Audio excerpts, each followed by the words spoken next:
मैं अक्सर कहता हूं कि देश के लोगों को सरकार का अभाव भी नहीं लगना चाहिए और देश के लोगों को सरकार का दबाव भी महसूस नहीं होना चाहिए।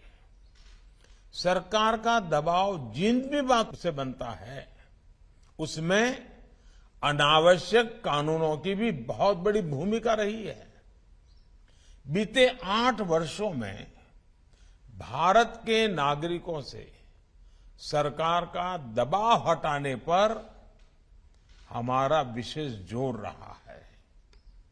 आप भी जानते हैं कि देश ने 1,500 से ज्यादा पुराने और अप्रासंगिक कानूनों को रद्द कर दिया है। इनमें से अनेक कानून तो गुलामी के समय से चले आ रहे हैं। इनोवेशन और ईज ऑफ लिविंग के रास्ते से कानूनी अड़चनों को हटाने के लिए 32,000 से ज्यादा कंप्लायंसेस भी कम किए गए हैं। ये बदलाव जनता की सुविधा के लिए है और समय के हिसाब से भी बहुत जरूरी है।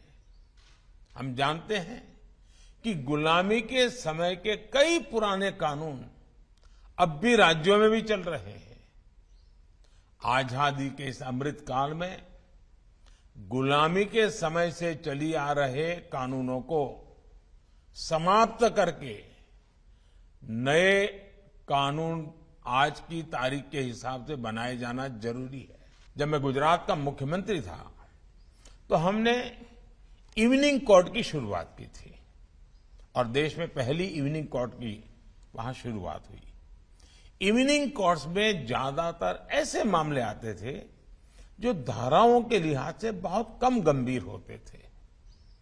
लोग भी दिन भर अपना कामकाज निपट करके इन कोर्ट्स में आकर न्यायिक प्रक्रिया को पूरा करते थे।